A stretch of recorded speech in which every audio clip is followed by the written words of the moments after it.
Good morning to Florence Good Dilmino, morning, who joined Céline. us on set. She's been reading the French press. Let's start with a report in the Catholic newspaper La Croix on a rise in poverty here in France. That's right. Now, this is a report by a union that represents local social action groups across France, basically groups that distribute social help at the local level. And here's the front page of La Croix that says that municipalities have sounded the alarm over an increase in poverty. Now, this report is a barometer for local initiatives, basically. And La Croix actually publishes the results exclusively, and you can see them right here. Basically, more and more people are asking for help at a local level, whether it's financial help or help to buy food, etc. Now, the report says that an increasing number of people are in a precarious situation, and these aren't these are poor people, but not only very poor people. It's also more and more people from the middle class, according to this report.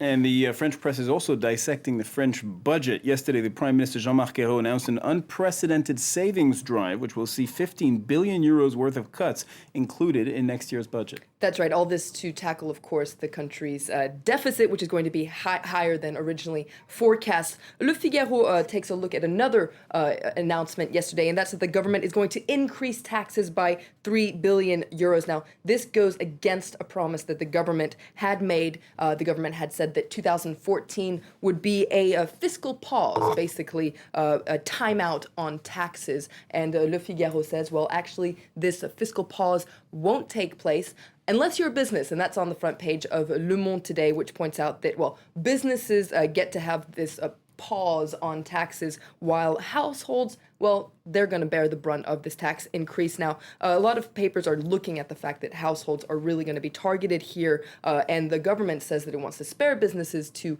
increase competitiveness. But if you look at the front page of L'Opinion, which is a pro-business paper, they look at how socialist members of the Socialist Party who are elected officials, how they're reacting, and, well, they're quite upset, according to L'Opinion. They're worried that there's going to be a backlash because, after all, they represent these households who feel like they're being unfairly targeted by the government while the government is scratching the back of businesses.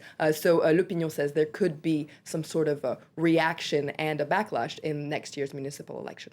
And let's stay with this budget issue for a moment. Of course, the government's trying to save money, tackle a budget deficit. Aujourd'hui en France takes a close look at where taxes are going to increase. That's right, especially what new taxes are going to try to tackle the deficit that's due to France's very generous social security system. So what are these new taxes? Well, Aujourd'hui en France takes a closer look. There's a very long list of them. A lot of them are targeting products that are seen as being dangerous for people's health. So, of course, tobacco, wine, aspartame, and Red Bull. Aujourd'hui en France takes a look at how the government is hoping to raise 12.5 million euros by taxing energy drinks. And finally, the opposition UMP party, excuse me, I missed something, I believe. The government's going to cut subsidies across the board to try and tackle its deficit, but there is one subsidy it's not going to touch. That's right. That's a subsidy for diesel fuel. Now, that's on the front page of Libération today. The price of diesel fuel won't change, and Libération is quite upset about this. They call Hollande un non-fumeur, which is a swindler. Now, politicians from the Green Party had been hoping that the government would abandon its policy, which subsidizes and favors diesel fuel, especially because they say that this is actually a public health risk. Well, according to Libération, members of the Green Party are so upset that they've actually threatened to not vote in favor of the government's budget proposal.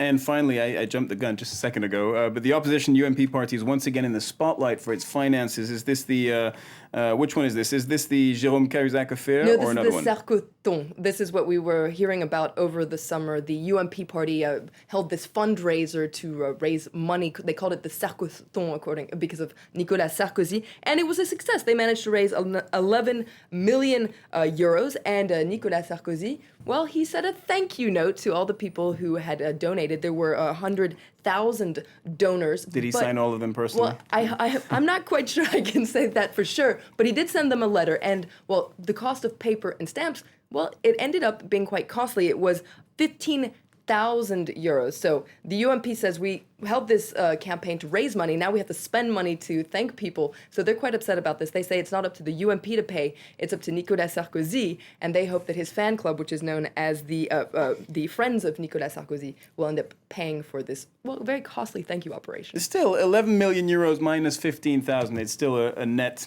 positive. All right, thank you very much. Florence Villeneuve with a French press review.